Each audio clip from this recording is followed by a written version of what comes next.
Le sugería a nuestros entrevistados muy comedidamente que traten de pelear un poquito a fin de mantener la tónica de la primera charla.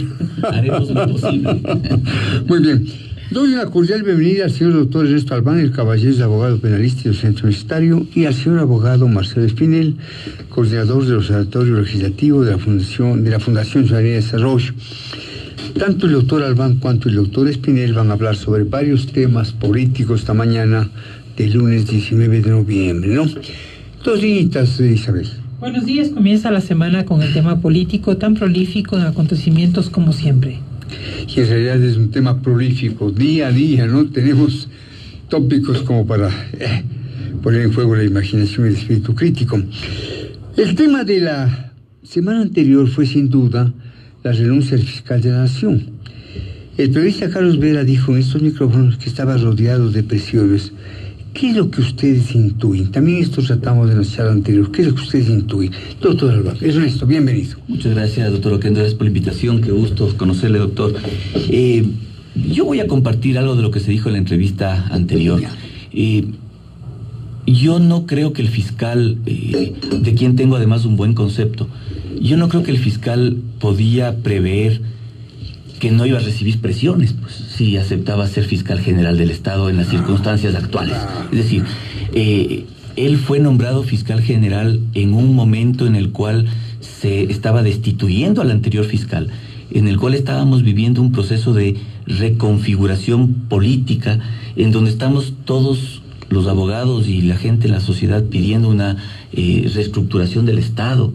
Y como parte de esa reestructuración del Estado estamos todos abocados a una lucha frontal contra la corrupción.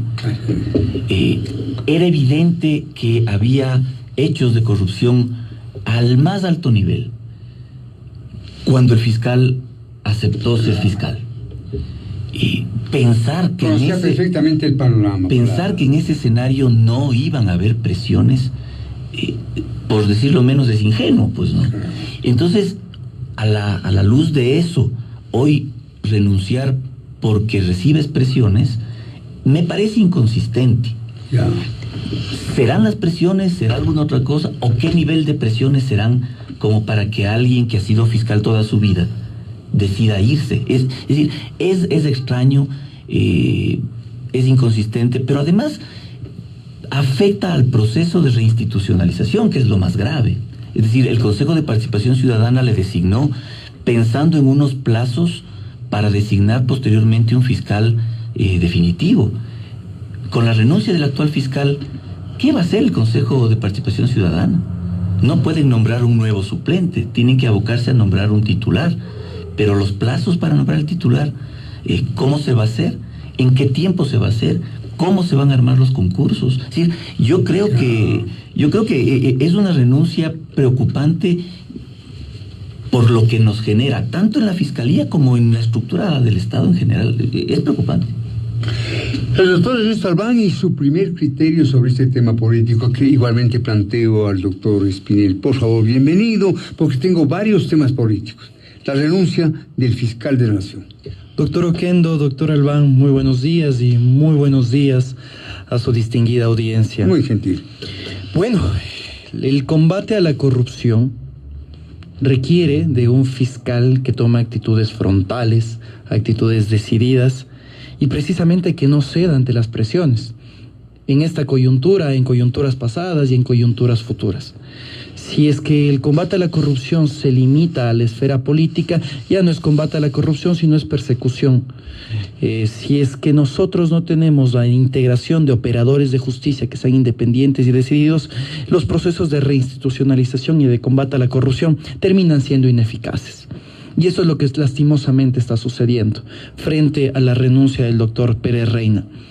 Y también llama muchísimo la atención, Diego, el hecho de que dentro de este proceso de designación de fiscal general de la Nación, el doctor Julio César Trujillo haya manifestado que Durante los próximos días, el Consejo Transitorio tomará la decisión de designar nuevamente otro fiscal encargado hasta que se designe el fiscal definitivo.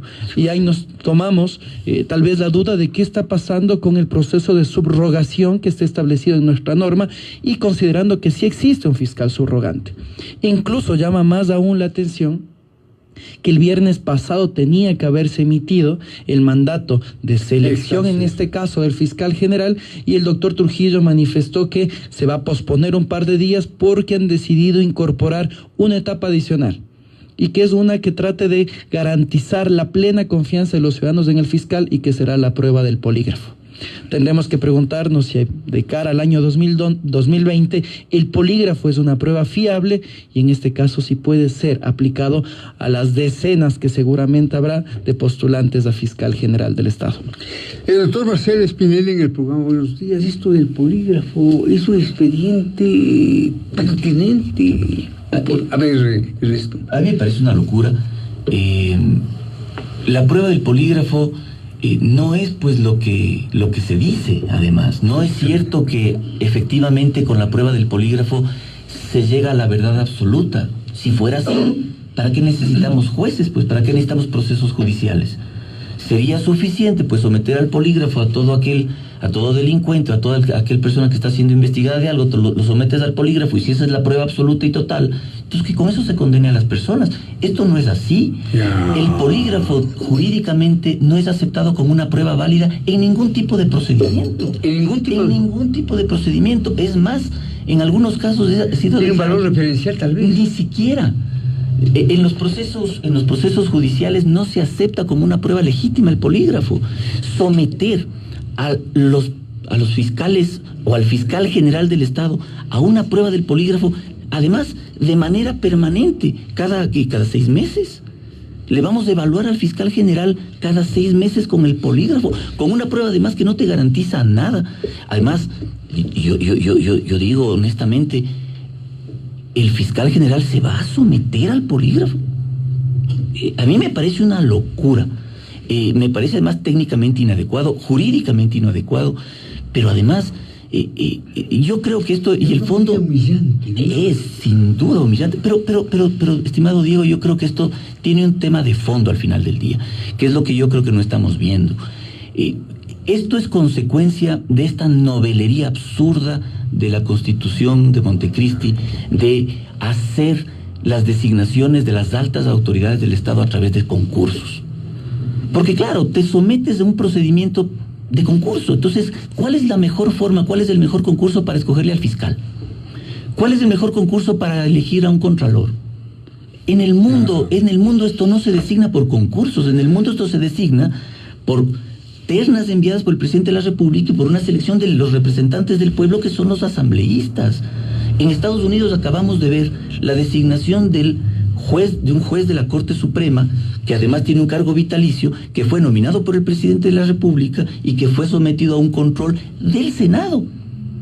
Así se elige las altas autoridades en el mundo. Y para eso son los asambleístas, para ejercer una representación de la ciudadanía.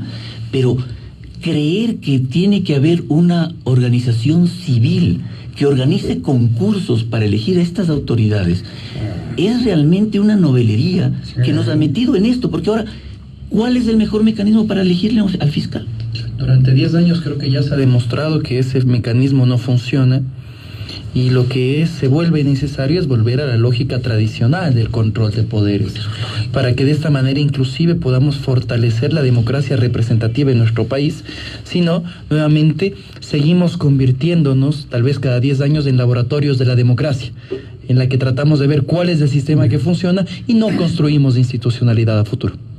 Nos acompañan en Buenos Días de Visión los doctores Ernesto Albán y don Marcelo Espinel. Otro tema político. Sigamos con la destitución de la asambleísta de Espín y Vallejo. Si no se hubieran producido, la asamblea habría sacrificado lo que le queda de legitimidad según algunos analistas. ¿Cuál es su criterio, Ernesto? Yo estoy de acuerdo. Yo creo que tenía que hacerse un proceso de juzgamiento, de revisión, de fiscalización respecto de los comportamientos de las asambleístas. Eso me parece que es absolutamente claro. Pero además creo que es importante diferenciar el control político del control jurídico. Es decir, el Congreso... Aquí dijo cosas interesantes el doctor Quintana, ¿no? Claro, es decir, las asambleístas fueron sometidas a un control político, no a un control jurídico. El control jurídico lo hará la Fiscalía.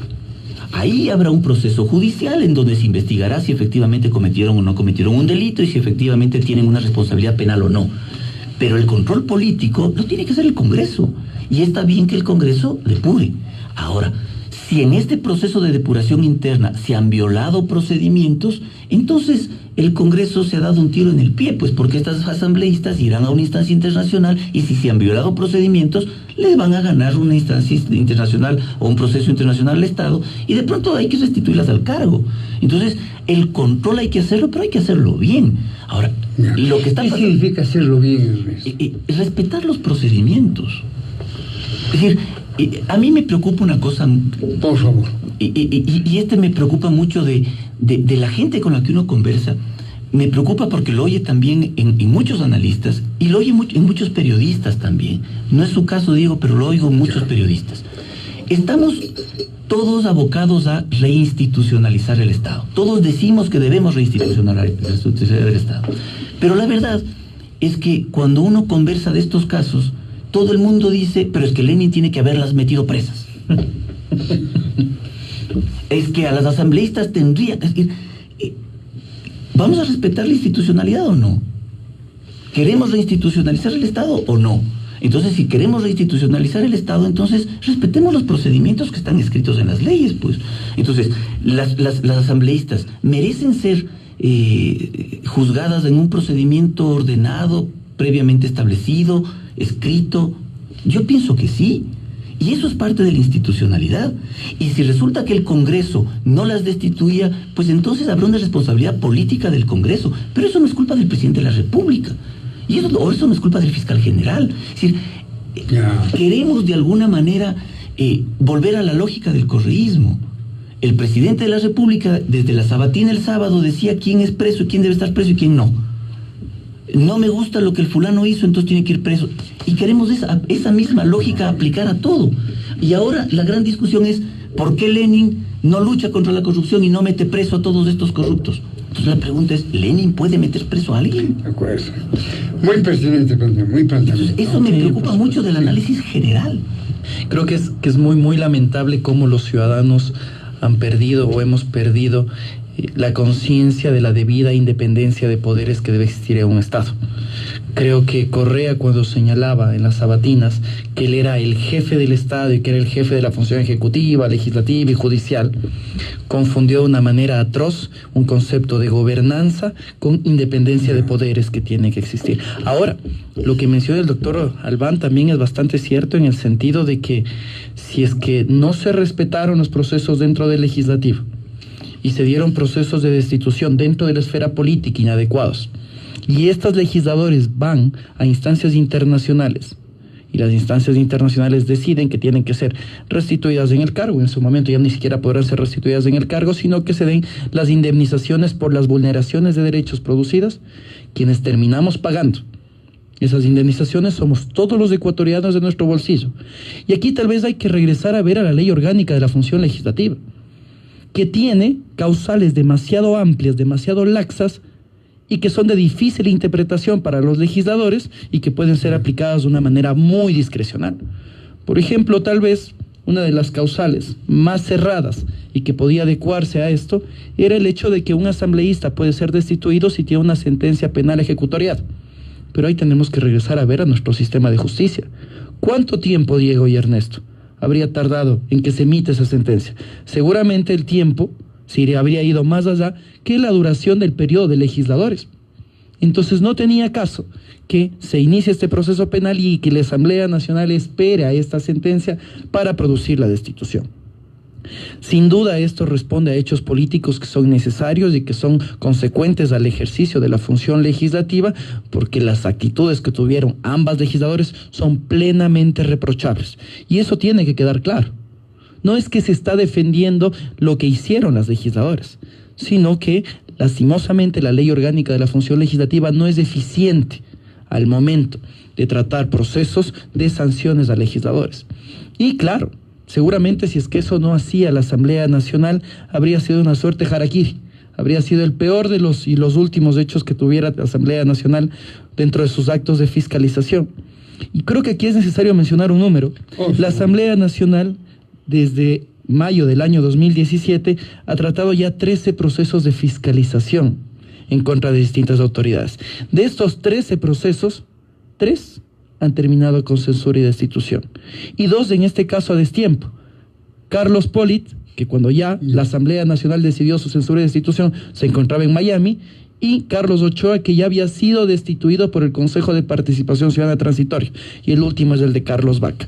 Entonces, ¿cómo podemos hablar de una Asamblea Nacional que fiscaliza adecuadamente cuando los procesos no terminan siendo realmente exitosos por supuestos fallas y vacíos de la norma? Para que todo quede perfectamente claro, insisto en el planteamiento, les pregunto, ¿siguió la Asamblea el debido proceso para destituirlas?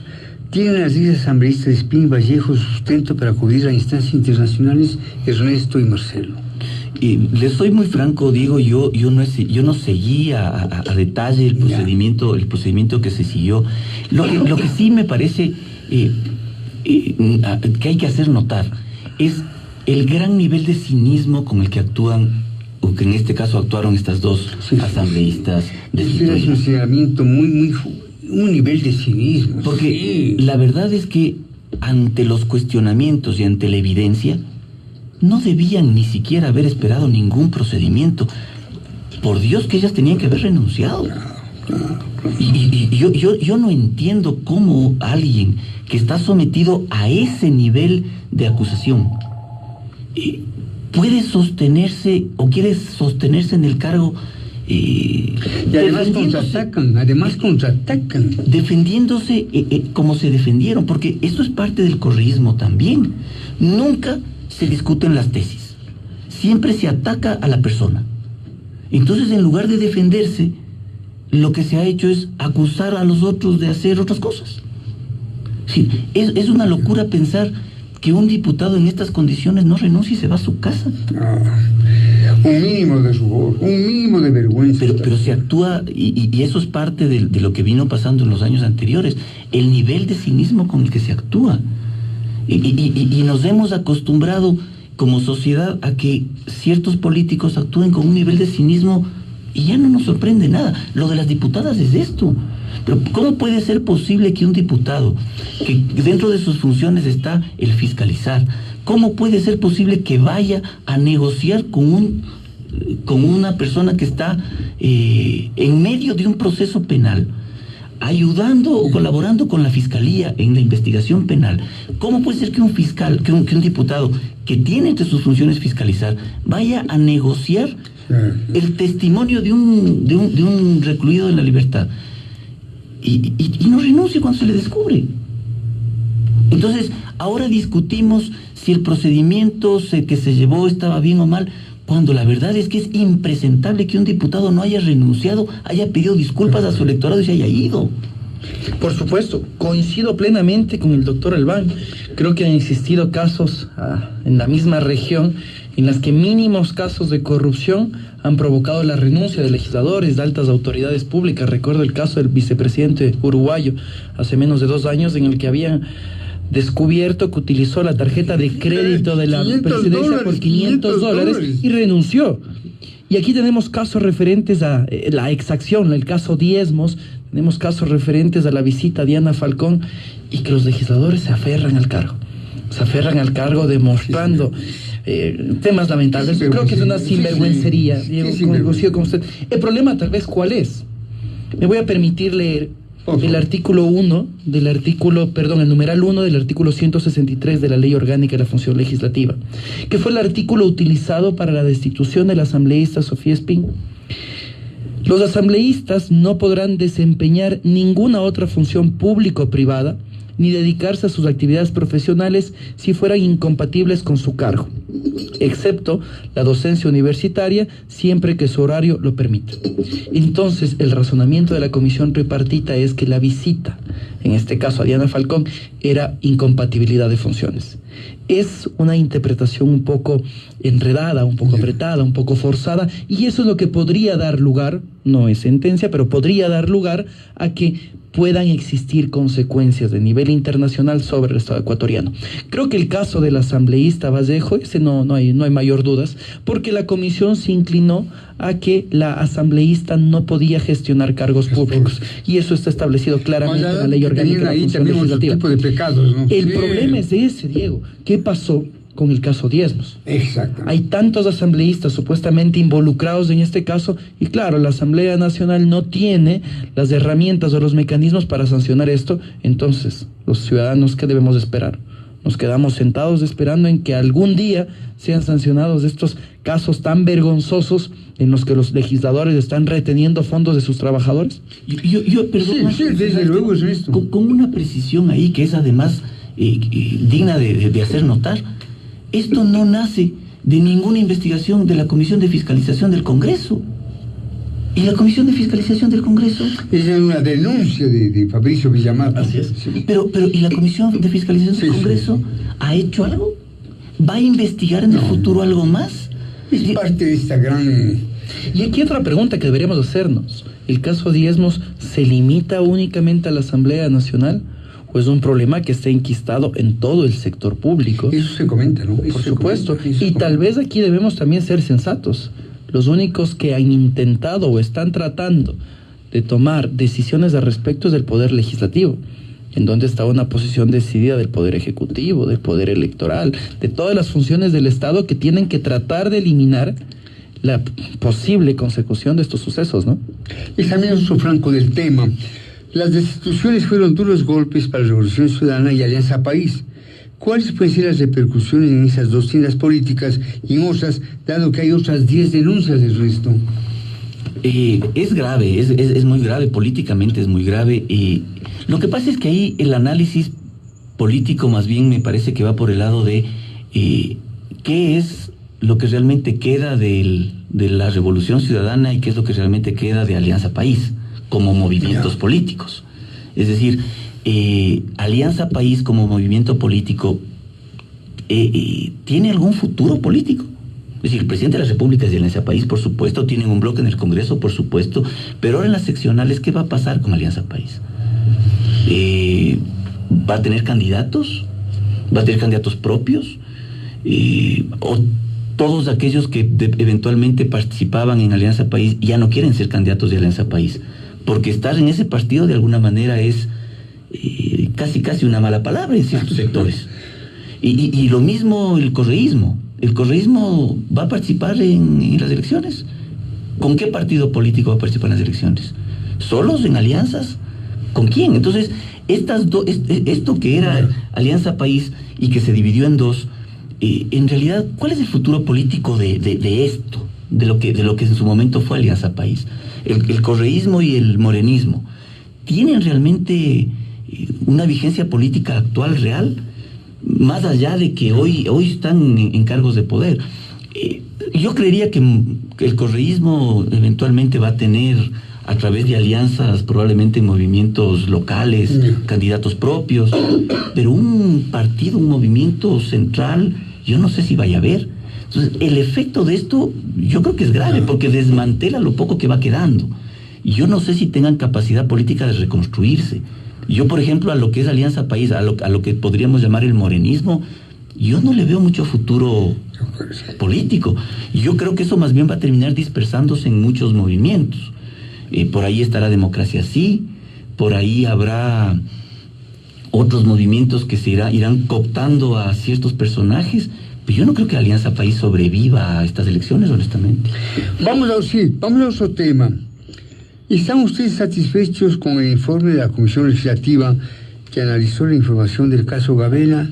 ¿Quedará ese informe para que haya la Fiscalía el caso Gabela? A ver. Bueno, creo que sí llama muchísimo la atención el hecho de que el mismo cuerpo legislativo, simplemente con otra integración política, con otro tipo de integración de fuerzas políticas, pues tenga una posición diametralmente distinta a esta comisión que había integrado Rafael Correa en su debido momento y que había dicho no, que era únicamente un caso de delincuencia común.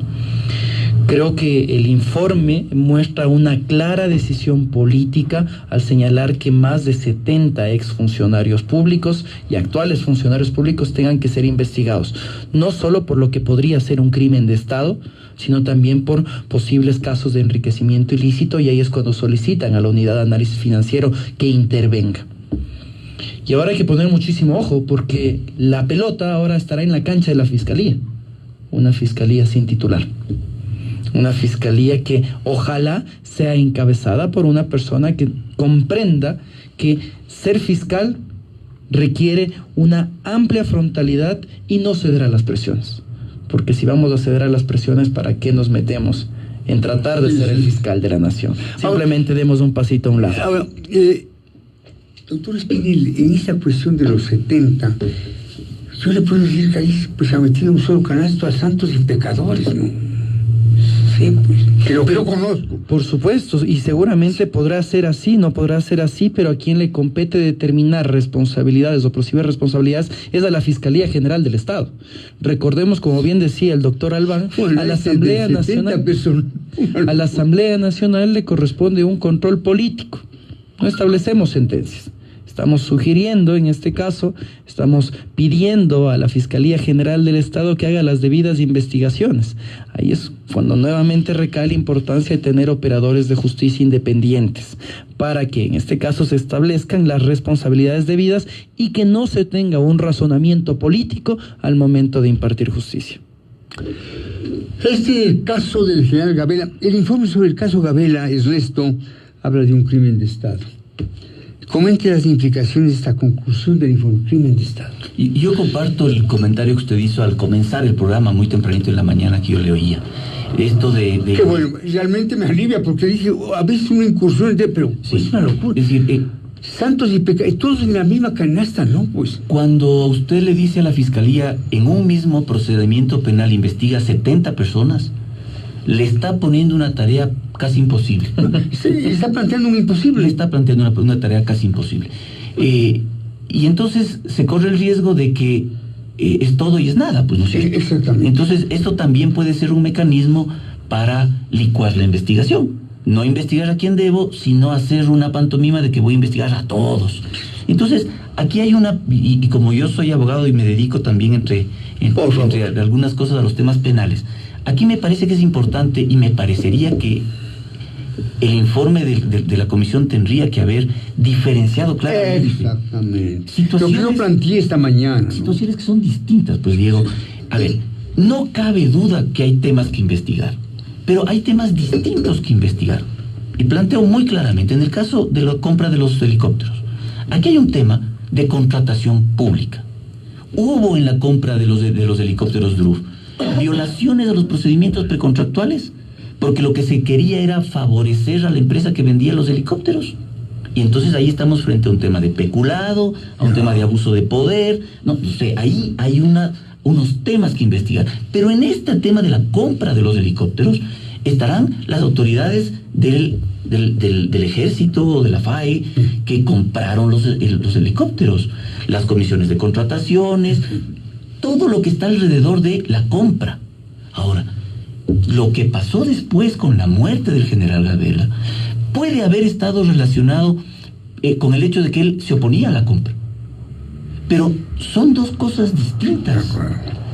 Y hay dos delitos distintos. Una cosa sería el peculado en la compra y otra cosa es la investigación que habría que hacer respecto de la muerte del general Gabela. Y entonces en la muerte del general Gabela hay, obviamente, el tema de la muerte misma. ¿Quién participó? ¿Quién ordenó? ¿Quién encubrió? Pero después yo creo que hay un tercer elemento. Esta comisión institucional que investigó y tapó. ¿Por qué tapó? ¿Por qué escondió? ¿Por qué encubrió? Porque lo que se quería era tener un control político de los militares. Eso es lo que pasó.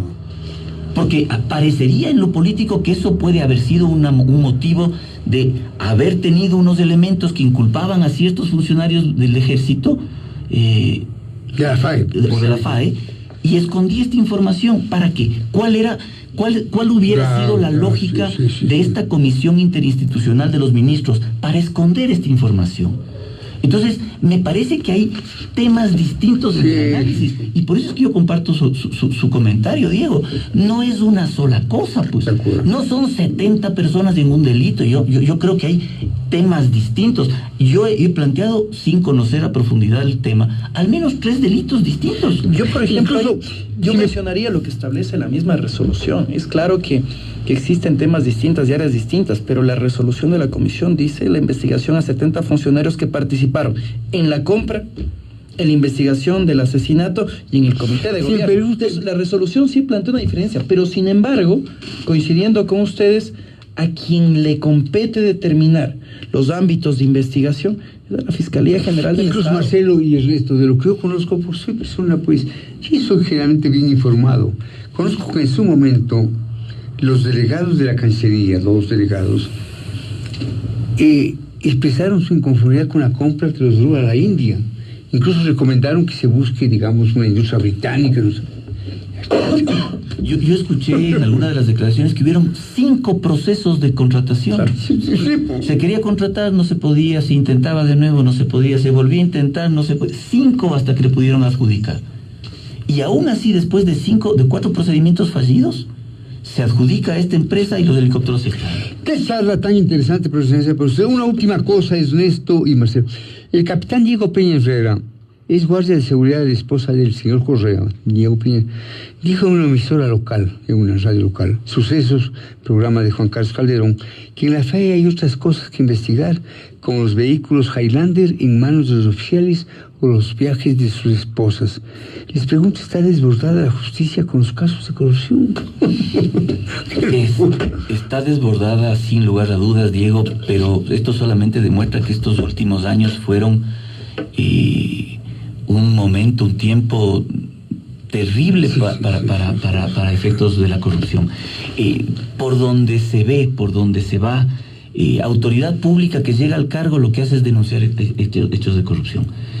Además, lo que es más grave, está mal que haya corrupción y está mal que haya sobreprecios en las obras o en las compras, pero además es todavía peor que habiendo sobreprecio hayan comprado o hayan hecho mal.